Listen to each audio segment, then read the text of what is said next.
നമ്മൾ 10ാം ക്ലാസ്സുകാരുടെ കെമിസ്ട്രി ആണ് എടുക്കുന്നത്. Chemistry 3rd chapter reactivity series and electrochemistry, ക്രിയാശീല ശ്രേണിയും വൈദ്യുത രസതന്ത്രവും. ഇതില് നമ്മളിപ്പോൾ ലാസ്റ്റ് പാർട്ടിലേക്ക് എത്തിക്കഴിഞ്ഞു. നമ്മൾ പറഞ്ഞു ആദ്യത്തെ ഭാഗത്ത് നമ്മൾ reaction of the metals with water പറഞ്ഞു, reaction of the metals with air, reaction of the metal with acid കഴിഞ്ഞു. അത് കഴിഞ്ഞ് പിന്നെ നമ്മൾ എന്താ പഠിച്ചത്? റിയാക്ടിവിറ്റി സീരീസും ഡിസ്പ്ലേസ്മെന്റ് റിയാക്ഷനെ കുറിച്ച് പറഞ്ഞു. പിന്നെ ഗാൽവനിക് സെൽ കഴിഞ്ഞു. ഇനി ലാസ്റ്റ് നമുക്ക് വരുന്നത് ഇലക്ട്രോലൈറ്റിക് സെൽസ്. ഇവിടെ നമുക്ക് നോക്കാം electrolysis of sodium chloride solution. Electrolysis of molten sodium chloride ആണ്. ഉരുകിയ സോഡിയം ക്ലോറൈഡിന്റെ വൈദ്യുത വിശ്ലേഷണം എങ്ങനെയാണ് നടക്കണമെന്നാണ് നമ്മൾ നോക്കുന്നത്. നോക്കാം. നമുക്കിവിടെ ഇവിടെ പഠിക്കാനുള്ളത് ഖരാവസ്ഥയിലുള്ള സോഡിയം ക്ലോറൈഡ് വൈദ്യുതവാഹിയല്ല. സോഡിയം ക്ലോറൈഡ് ഖരാവസ്ഥയിലാണെങ്കിൽ, സോളിഡ് സ്റ്റേറ്റിലാണെങ്കിൽ sodium chloride in the solid state is not the electrical conductor because കാരണം എന്താണ്? അപ്പൊ ചോദ്യം കിട്ടിയോ? ചോദ്യം ഈ ഫസ്റ്റ് ലൈനിലുണ്ട്. Sodium chloride in solid state. Solid സ്റ്റേറ്റിൽ സോഡിയം ക്ലോറൈഡ് ഇലക്ട്രിക്കൽ കണ്ടക്ടർ അല്ല എന്ന്. ഖരാവസ്ഥയിലുള്ള സോഡിയം ക്ലോറൈഡ് വൈദ്യുതവാഹിയല്ല. കാരണം ഇത് അയോണുകൾ, ഇതിലുള്ള അയോണുകൾക്ക് ചലന സ്വാതന്ത്ര്യം ഇല്ല. നമ്മൾ നേരത്തെ പറഞ്ഞ ചലന സ്വാതന്ത്ര്യം ഉള്ളത് കൊണ്ടാണ് അതിൽ കൂടെ ഇലക്ട്രിസിറ്റി കടത്തി വിടുന്നത് അല്ലെ. പക്ഷെ ഇവിടെ സോഡിയം ക്ലോറൈഡിന്റെ ഖരാവസ്ഥയിൽ സോളിഡ് സ്റ്റേറ്റിലാണെങ്കിൽ അതിലെ ions have no freedom of movement. Freedom movement ഇല്ല. But electricity flows through the molten sodium chloride. Molten sodium ക്ലോറൈഡിലാണെങ്കിൽ നടക്കും, കാരണം അതിലെ അയോൺസ് ഫ്രീഡം മൂവ്മെന്റ് ഉണ്ട്. When the sodium chloride melt ചെയ്യുമ്പോൾ the positively charge sodium ions Na positive and the negative charge chloride ions are free to move. അത് ചൂടാക്കുമ്പോഴാണ് അത് melt ചെയ്ത് ഉരുകുമ്പോൾ അത് ഫ്രീ ആകുമെന്ന്. സോഡിയം ക്ലോറൈഡ് ഉരുകുമ്പോൾ പോസിറ്റീവ് ചാർജുള്ള സോഡിയം അയോണുകളും നെഗറ്റീവ് ചാർജുള്ള ക്ലോറൈഡ് അയോണുകളും ചലന സ്വാതന്ത്ര്യം കൈവരിക്കുന്നു എന്ന്. അപ്പൊ സോഡിയം ക്ലോറൈഡ് ഖരാവസ്ഥയിലാണെങ്കിൽ എന്താണ് പറഞ്ഞത്? സോളിഡ് സ്റ്റേറ്റിലാണെങ്കിൽ അതിന് എന്താണ്? ഇലക്ട്രിസിറ്റി കടത്തി വിടുന്നില്ല, വൈദ്യുതവാഹി അല്ല, ഇലക്ട്രിക്കൽ കണ്ടക്ടർ അല്ല എന്നാണ് നമ്മൾ പറഞ്ഞത്. ഇനി അടുത്ത് നമുക്ക് പറയാനുള്ളത് അടുത്ത ടോപ്പിക് സോഡിയം ക്ലോറൈഡ് എന്ന ലായനിയുടെ വൈദ്യുത വിശ്ലേഷണം. Electrolysis of sodium chloride solution. ഇതാണ് നമുക്ക് അടുത്ത ടോപ്പിക്. അതിന് നമുക്ക് പഠിക്കാനായിട്ട് ഇവിടെ ഒന്നും നമുക്കില്ല. ഇവിടെ ഏതൊക്കെയാണ് ഇതൊക്കെ? നമുക്കിവിടെ അയോൺസ് അയോണുകൾ തന്നിട്ടുണ്ട്. Na positive, Cl, H3O positive, OH negative ആണ്, OH, then H2O. ഇതൊക്കെയാണ് സൊല്യൂഷൻസ് സോഡിയം ക്ലോറൈഡില്. അതില് which are the ions attracted to the positive electrode? Positive electrode attract ചെയ്യുന്നത് ഏതൊക്കെയാണെന്ന്. ഏതാണ് പോസിറ്റീവ് ഇലക്ട്രോഡിലേക്ക് ആകർഷിക്കപ്പെടുന്നവ ഏതാ? നമ്മൾ എപ്പോഴും പറഞ്ഞു പോസിറ്റീവ് ഇലക്ട്രോഡിലേക്ക് ആകർഷിക്കുന്നത് എന്താണെന്ന് നോക്കിയാൽ മതി. ഇതിലെ നെഗറ്റീവ് അയോണുകൾ ഏതൊക്കെയാന്ന് നോക്കിയാൽ പോരെ. ഏതൊക്കെയാണ് നെഗറ്റീവ് അയോൺസ്? Cl നെഗറ്റീവ് ഉണ്ട്, പിന്നെ OH നെഗറ്റീവ് ഉണ്ട് അല്ലെ. അപ്പൊ ആ രണ്ടെണ്ണാണ് പോസിറ്റീവ് ഇലക്ട്രോഡിലേക്ക് ആകർഷിക്കുന്നത്. Which are the ions attracted to the positive electrode? കിട്ടിയില്ല എല്ലാവർക്കും? ഇനി അടുത്ത question, which are the ions attracted to the negative electrode? നെഗറ്റീവിന് എന്തായിരിക്കും? ഇതിലത്തെ പോസിറ്റീവ്സ് അല്ലെ. ഏതൊക്കെ പോസിറ്റീവ്സ്? Na പോസിറ്റീവും H2O പോസിറ്റീവ് ആണ്, H3O പോസിറ്റീവ്സ് ഒക്കെ അതില് ഉണ്ടാവുന്നത്. പിന്നെ ആ പേജിൽ നമുക്കൊന്നും പഠിക്കാനില്ല. അടുത്ത പേജിൽ നമുക്ക് കെമിക്കൽ ഇക്വേഷൻസ് പഠിക്കാനുണ്ട്.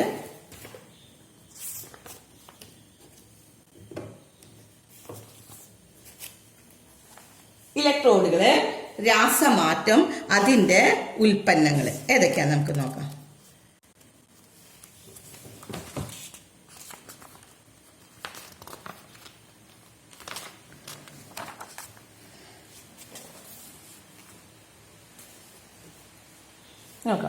എന്താണ് ഇവിടെ പറഞ്ഞിരിക്കുന്നത്? ഇലക്ട്രോ റോഡ്സ്, അതിന്റെ കെമിക്കൽ റിയാക്ഷൻസ് ഇവിടെ നടക്കുന്നുണ്ട്.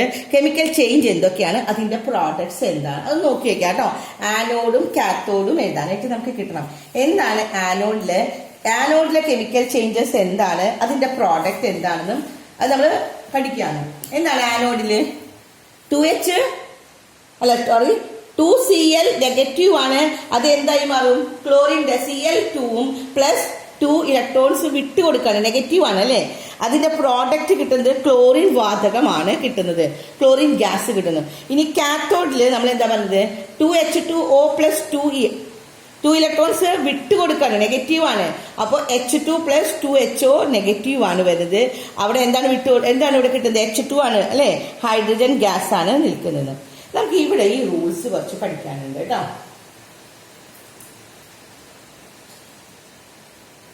ഇവിടെ പ്രാക്ടിക്കൽ യൂട്ടിലിറ്റി ഓഫ് ഇലക്ട്രോലൈസിസ്, ഇതാണ് നമുക്ക് പഠിക്കാനുള്ളത്. പ്രാക്ടിക്കൽ യൂട്ടിലിറ്റി എന്താണെന്ന്, വൈദ്യുത വിശ്ലേഷണത്തിന്റെ പ്രായോഗിക ഫലങ്ങൾ, യൂസസ് എന്തൊക്കെയാണ്? ഈ 4 എണ്ണം പഠിക്കണം. എന്തൊക്കെയാണ് അതിന്റെ യൂസസ്? ഫസ്റ്റ് വൺ എന്താണ്? Production of metals. Production of metals എന്ന് പറഞ്ഞാൽ ലോഹങ്ങളുടെ നിർമ്മാണം. എന്തൊക്കെയാണ്? പൊട്ടാസ്യം, കാൽസ്യം, സോഡിയം, അലുമിനിയം എന്നീ ലോഹങ്ങൾ നിർമ്മിക്കുന്നത് അവയുടെ സംയുക്തങ്ങളെ വൈദ്യുത വിശ്ലേഷണം ചെയ്തിട്ടാണ് എന്ന്. Metals like potassium, calcium, sodium, aluminium, they are produced by the electrolysis of their compounds. Compounds in the electrolysis കാണാണ് ഈ കോമ്പൗണ്ട്സ് അതിന്റെ സംയുക്തങ്ങളുടെ വൈദ്യുത വിശ്ലേഷണം ചെയ്തിട്ടാണ് നമ്മൾ ഈ ലോഹങ്ങളൊക്കെ നിർമ്മിക്കുന്നത്. അപ്പോൾ ലോഹങ്ങളുടെ നിർമ്മാണത്തിന് ഏതൊക്കെ ലോഹങ്ങളുടെയാണ്? Potassium, calcium, sodium and aluminium. ഈ ലോഹങ്ങളൊക്കെ ഈ മെറ്റൽസിനെയൊക്കെ നിർമ്മിക്കാനായിട്ട് പ്രൊഡ്യൂസ് ചെയ്യാനായിട്ട് നമുക്ക് ഇലക്ട്രോലൈസിസ് ഓഫ് ദെയർ കോമ്പൗണ്ട്സ് ചെയ്താൽ മതി. ഇനി അടുത്തത് മെറ്റൽസിനെ മാത്രമല്ല, ദ പ്രൊഡക്ഷൻ ഓഫ് നോൺ മെറ്റൽസിനും ഇത് സഹായിക്കും. വൈദ്യുത വിശ്ലേഷണം ഇലക്ട്രോലൈസിസ് എന്തിനു സഹായിക്കുന്നുണ്ട്? നോൺ മെറ്റൽസിന്റെ നിർമ്മാണത്തിനും പ്രൊഡക്ഷനും നമുക്ക് എന്താണ്? അലോഹങ്ങളുടെ നിർമ്മാണം. അലോഹങ്ങൾ വൻതോതില് നിർമ്മിക്കാൻ വൈദ്യുത വിശ്ലേഷണം പ്രയോജനപ്പെടുത്താമെന്ന്. അപ്പൊ ലോഹങ്ങളുടെ നിർമ്മാണത്തിന് പറ്റും. ഇനി അലോഹങ്ങളുടെ നിർമ്മാണത്തിന് നമുക്ക് വൈദ്യുത വിശ്ലേഷണം. ഹൈഡ്രജൻ, ഓക്സിജൻ, ക്ലോറിൻ, ഇതൊക്കെയാണ് അലോഹങ്ങൾ കേട്ടോ. നമ്മൾ ഫസ്റ്റ് പാഠം തുടങ്ങിയപ്പോൾ ഞാൻ പറഞ്ഞു മെറ്റൽസും നോൺ മെറ്റൽസിന്റെയും പ്രത്യേകതകൾ അല്ലെ. പിന്നെ മൂന്നാമത്തേതാണ് രണ്ടും നടക്കുന്നതാണ്. എലമെന്റ്സിനെ വിട്ടുകൊടുക്കുന്നത് മെറ്റൽസ്, എലമെന്റ്സിനെ കൂടി സ്വീകരിക്കുന്നത് നോൺ മെറ്റൽസ്, പിന്നെ മെറ്റലോയിഡ്സ് രണ്ടും കൂടി നടക്കുന്നതാണ്. തുടങ്ങിയപ്പോൾ പറഞ്ഞതാണ് കേട്ടോ. അപ്പൊ ഇവിടെ പ്രൊഡക്ഷൻ ഓഫ് മെറ്റൽസിനും സഹായിക്കും, പ്രൊഡക്ഷൻ ഓഫ് നോൺ മെറ്റൽസ് അലോഹങ്ങളുടെ നിർമ്മാണത്തിന്. ഏതൊക്കെയാണ്? ഹൈഡ്രജൻ, ഓക്സിജൻ, ക്ലോറിൻ, ഇത്തരത്തിൽ നിർമ്മിക്കപ്പെടുന്ന അലോഹങ്ങളാണ് ഇതില് വൈദ്യുത വിശ്ലേഷണത്തിൽ കൂടിയാണ് എന്ന്. ഏതൊക്കെയാണ്? Electrolysis can be utilised for the bulk production of non metals. Non metals ബൾക്കായിട്ട് പ്രൊഡ്യൂസ് ചെയ്യാനായിട്ട് കുറേ നമ്മൾ പ്രൊഡ്യൂസ് ചെയ്യാനായിട്ട് സാധിക്കും. അത് ഏതൊക്കെയാണ് പ്രൊഡ്യൂസ് ചെയ്യുന്നത്? Hydrogen, oxygen, chlorine. ഇനി അടുത്തതാണ് പ്രൊഡക്ഷൻ ഓഫ് കോമ്പൗണ്ട്സ്. കോമ്പൗണ്ട്സ് സംയുക്തങ്ങൾ നിർമ്മിക്കാനും നമുക്ക് ഇലക്ട്രോലൈസിസ് കൊണ്ട് പറ്റും. Electrolysers can be employed to produce compounds like, ഏതൊക്കെ കോമ്പൗണ്ടുകളാണ്?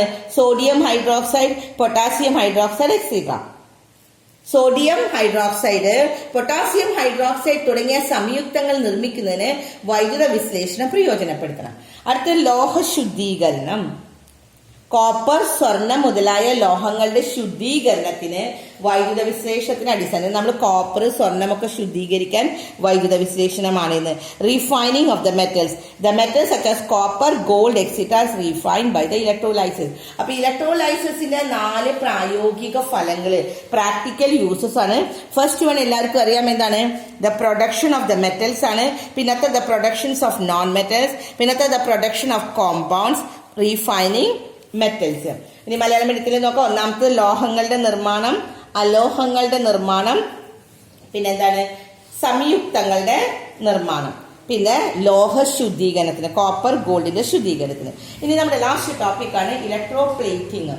നമ്മൾ ഇലക്ട്രോ പ്ലേറ്റിംഗ് ചെയ്യും. കോപ്പർ അല്ലെ, അല്ലെങ്കിൽ സ്വർണം പൂശ എന്നൊക്കെ പറയില്ലേ, അതാണ് ഇലക്ട്രോ പ്ലേറ്റിംഗ്. ഇലക്ട്രോ പ്ലേറ്റിംഗ് എന്ന് പറഞ്ഞാൽ it is A process of obtaining A coating on one metal. ഒരു മെറ്റലിന്റെ മുകളിൽ നമ്മൾ വേറൊരു മെറ്റല് കവർ ചെയ്യാണ് യൂസിങ് ഇലക്ട്രോലൈസിസ്. ഇലക്ട്രോലൈസിസ് ഉപയോഗിച്ചുകൊണ്ട് അതിനെ കവർ ചെയ്യുന്നതിനെയാണ് ഇലക്ട്രോ പ്ലേറ്റിംഗ്. അപ്പൊ ഇത് പഠിക്കണം കേട്ടോ. What is electro plating? എന്താണ് ഇലക്ട്രോ പ്ലേറ്റിംഗ്? വൈദ്യുത വിശ്ലേഷണം വഴി ഒരു ലോഹത്തിന്മേൽ മറ്റൊരു ലോഹത്തിന് ആവരണം ചെയ്തെടുക്കുന്ന രീതിയാണ് electroplating. So what is electroplating? എല്ലാവരും അടയാളപ്പെടുത്തിയോ? ഒരു ലോഹത്തിന്റെ മുകളിൽ വേറൊരു ലോഹം.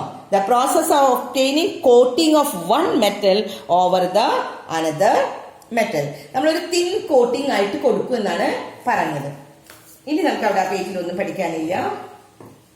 അടുത്തത് copper plating of iron bangles ആണ്. Copper plating of iron bangles അടുത്ത ടോപ്പിക് അടുത്ത പേജിലാണ്. ഇരുമ്പ് വളകള് ചെമ്പ് പൂശുന്നത്. നമ്മൾ സാധാരണ ഗോൾഡ് പ്ലേറ്റിംഗ് ഒക്കെ കണ്ടിട്ടില്ലേ? അതുപോലെ തന്നെയാണ് കോപ്പർ പ്ലേറ്റിംഗ് എന്ന് പറയുന്നത്. ഇവിടെ ഒരു എക്സ്പെരിമെന്റ് അവർ നടത്തിയിട്ടുണ്ട്, കാണിച്ചു തരാം. അത് എന്താണ് ഈ എക്സാമ്പിൾ പറഞ്ഞിരിക്കുന്നത്? Observe the picture below. ഇവിടെ ഒരു പടം തന്നിട്ടുണ്ട്, കണ്ടില്ലേ? എല്ലാവരും ഒരു ബീക്കറില് എന്താ ചെയ്തിരിക്കുന്നത്? ഒരു കോപ്പറിന്റെ എന്താണ് നമ്മൾ ഏതാ വള ഉപയോഗിച്ചിരുന്നത്? കോപ്പർ ആണ് അയൺ ബാങ്കിൾ. അപ്പൊ ഇരുമ്പിന്റെ ആണ് വള. അപ്പൊ അയൺ ബാങ്കിൽ നിന്ന് നമ്മൾ ഇരുമ്പാണ് അല്ലെ, ഇരുമ്പിന്റെ ഒരു വള എടുത്തു. എന്നിട്ട് അതില് കോപ്പർ നമ്മൾ അതിന്റെ പുറത്ത് നമ്മൾ കോപ്പർ പൂശാൻ പോവാണ്. അതെങ്ങനെ ചെയ്യണം നോക്ക്. ഇലക്ട്രോലൈസിസ്, അതിൽ നമ്മൾ കറന്റിന്റെ സ്വിച്ച് ഇടുന്ന സമയത്താണ്. അപ്പോൾ ഇവിടെ നമുക്ക് കുറച്ച് ക്വസ്റ്റ്യൻസ് ഉണ്ട്, അതൊന്ന് നോക്കാം. ബാറ്ററിയുടെ നെഗറ്റീവ് ടെർമിനൽ ബന്ധിപ്പിച്ചിരിക്കുന്ന ലോഹം. എവിടെയാണ് നെഗറ്റീവ് ടെർമിനൽ നമ്മൾ ബന്ധിപ്പിച്ചിരിക്കുന്നത്? നെഗറ്റീവ് ഏതിലാണ് വരുന്നത്? നെഗറ്റീവ് ടെർമിനൽ ബന്ധിപ്പിച്ചിരിക്കുന്നത് അയൺ ഇരുമ്പ് ദണ്ടില് അല്ലെ. ഇനി which metal is connected to the positive terminal of the battery? ബാറ്ററിയുടെ പോസിറ്റീവിലേക്ക് നമ്മൾ ഏതാ കൊടുത്തിരിക്കുന്നത്? കോപ്പർ ആണ് കൊടുത്തിരിക്കുന്നത്. അപ്പൊ which solution is use as electrolyte? ഇവിടെ ഉപയോഗിച്ചിരിക്കുന്ന സൊല്യൂഷൻ ഏതാ? സൊല്യൂഷൻ ഇവിടെ കൊടുത്തിട്ടുണ്ട്. എന്താണ്? Copper sulphate solution. കിട്ടിയോ? അപ്പൊ ഈ പടത്തിൽ നിന്ന് 3 ക്വസ്റ്റ്യന്റെ ഉത്തരം കിട്ടിയില്ലേ? അപ്പൊ ഏത് മെറ്റലാണ് നെഗറ്റീവ് ടെർമിനലിലേക്ക് ബാറ്ററിയുടെ ഇവിടെ ബാറ്ററി കൊടുത്തിരിക്കുന്നത്? ഈ ബാറ്ററിയുടെ നെഗറ്റീവ് ടെർമിനലിലേക്ക് നമ്മൾ കൊടുത്തിരിക്കുന്നത് which metal is connected? Negative terminal iron ആണെങ്കിൽ which metal is connected to the positive ടെർമിനലിലേക്ക് കൊടുത്തിരിക്കുന്നത് കോപ്പർ ആണ്. And which is the solution? ഇവിടെ ഏത് സൊല്യൂഷൻ ആണ്?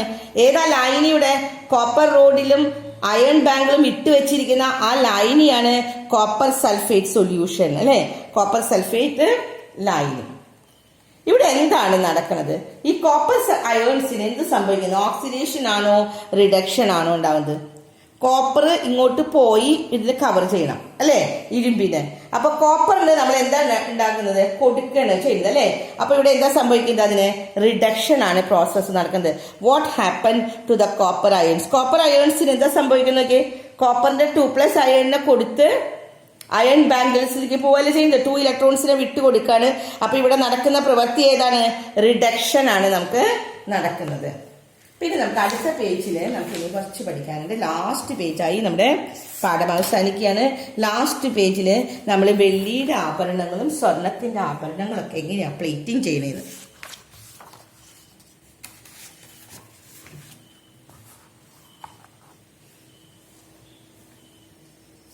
കണ്ടില്ലേ?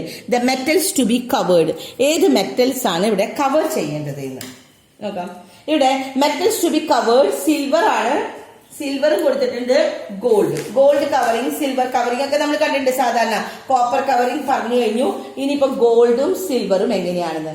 The metals to be covered ചെയ്തത് ആദ്യത്തെ നമ്മൾ സിൽവർ ആണ്. സിൽവർ വരുന്ന സമയത്ത് സിൽവർ ലൈനി ഏതായിരിക്കും? സിൽവർ നൈട്രേറ്റ് ലൈനിയാണ്. സോഡിയം സൈനൈഡും പിന്നെ സിൽവർ സൈനൈഡ് ലൈനി. അതിന്റെ ഇലക്ട്രോലൈറ്റ്സ് അപ്പൊ ഏതൊക്കെയാണ്? ഇത് പഠിക്കണം കേട്ടോ. സിൽവറിന്റെ ഇലക്ട്രോലൈറ്റ്സ്, സിൽവർ എന്ന് പറഞ്ഞ മെറ്റലിനെ കവർ ചെയ്യാനുള്ളത് ഇലക്ട്രോലൈറ്റ്സ് ഏതൊക്കെയാണ്? സിൽവർ നൈട്രേറ്റ് ലൈനിയും സോഡിയം സൈനൈഡും silver cyanide ലൈനിയും.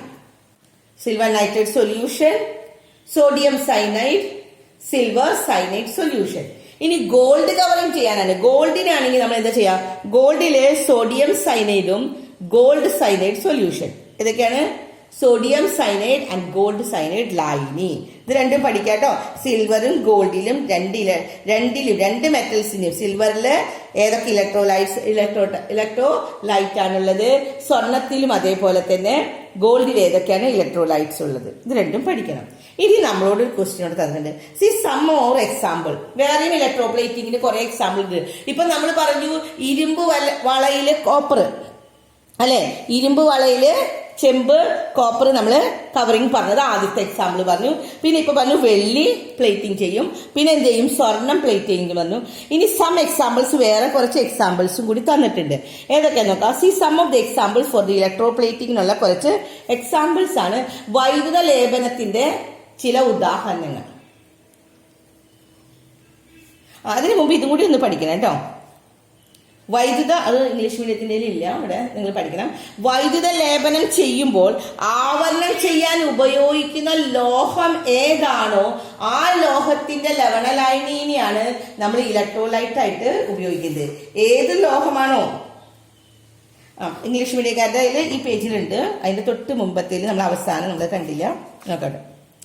During the electro plating, കണ്ടോ എല്ലാവരും, ഇലക്ട്രോ പ്ലേറ്റിംഗില് a suitable salt solution of the metal which is use for covering is use as a electrolyte. അപ്പൊ ഇലക്ട്രോലൈറ്റ്സ് ആയിട്ട് നമ്മൾ ഏതാ ഉപയോഗിക്കുന്നത് അത് പഠിക്കണം കേട്ടോ, അവിടെ എളുപ്പെടുത്താം. ഇലക്ട്രോ പ്ലേറ്റിംഗില് ഏതാണ് ഇലക്ട്രോലൈറ്റ് ആയിട്ട് ഉപയോഗിക്കുന്നത്? ഏതാ ഇലക്ട്രോലൈറ്റ് ആയിട്ട് നമ്മൾ ഉപയോഗിക്കാം? A suitable salt solution of the metal which is use for covering. കവറിംഗിന് ഏത് മെറ്റലാണ് ഉപയോഗിക്കുന്നത് അതിന്റെ സോൾട്ട് സൊല്യൂഷൻ ആണ് നമ്മൾ ഉപയോഗിക്കുന്നത്. വൈദ്യുത ലേപനം ചെയ്യുമ്പോൾ, ഇവിടെ മലയാളം മീഡിയക്കാരുടെ ഇവിടെയാണ്, വൈദ്യുത ലേപനം ചെയ്യുമ്പോൾ ആവരണം ചെയ്യാൻ ഉപയോഗിക്കുന്ന ലോഹമേ, മലയാളം മീഡിയക്കാരുടെ ഇത് കഴിഞ്ഞിട്ടാണ്, ടേബിൾ കഴിഞ്ഞിട്ടാണ് കേട്ടോ. ഇംഗ്ലീഷ് മീഡിയക്കാരുടെ ടേബിളിന്റെ മുൻപിലാണ് തന്നെ കഴിഞ്ഞ പേജിൽ. അപ്പൊ ഇവിടെ നോക്കാം, വൈദ്യുത ലേപനം ചെയ്യുമ്പോൾ ആവരണം ചെയ്യാൻ ഉപയോഗിക്കുന്ന ലോഹം ഏതാണോ ആ ലോഹത്തിന്റെ ലവണ ലായനിയാണ് ഇലക്ട്രോലൈറ്റ് ആയിട്ട് ഉപയോഗിക്കുന്നത്. അപ്പൊ ഇനി കുറച്ച് എക്സാമ്പിൾസ് നോക്കാം. വൈദ്യുത ലേപനത്തിന് ചില ഉദാഹരണങ്ങൾ. Some example for the electroplatings ഏതൊക്കെയാണ്? ഫസ്റ്റ് വൺ, സ്വർണം പൂശിയ ആഭരണങ്ങൾ, അല്ലെ, ഗോൾഡ് പ്ലേറ്റിംഗ് ചെയ്ത ആഭരണങ്ങൾ, ഗോൾഡ് പ്ലേറ്റിംഗ് ജ്വല്ലറി. പിന്നത്തെ chromium plated handle bars, chromium പൂശിയ ഇരുമ്പിന്റെ കൈപ്പിടികൾ. നമ്മൾ കൈ പിടിക്കാനുള്ള സ്ഥലങ്ങളൊക്കെ ഇരുമ്പിന്റെ ഉണ്ടാവില്ലേ, അവിടെ ഇരുമ്പ് തുരുമ്പ് പിടിക്കാണ്ടിരിക്കാൻ വേണ്ടി അതിന്റെ മുകളിൽ നമ്മൾ ക്രോമിയം പ്ലേറ്റ് ചെയ്യും, ക്രോമിയം പൂശും. ഇനി മൂന്നാമത്തത് സിൽവർ പ്ലേറ്റഡ് യൂട്ടൻസിൽസ്, പാത്രങ്ങളൊക്കെ വെള്ളി പൂശുക എന്ന് പറയും, വെള്ളി പൂശിയ പാത്രങ്ങൾ. ഇനി അതുപോലെ കുറച്ച് എക്സാമ്പിൾസ് നിങ്ങളോട് എഴുതാനാണ് പറഞ്ഞിരിക്കുന്നത്. ഒരു മൂന്ന് എക്സാമ്പിൾസും കൂടി നമുക്ക് പഠിക്കണം. അപ്പൊ ഇവിടെ 3 ഇവിടെ തന്നിട്ടുണ്ട്.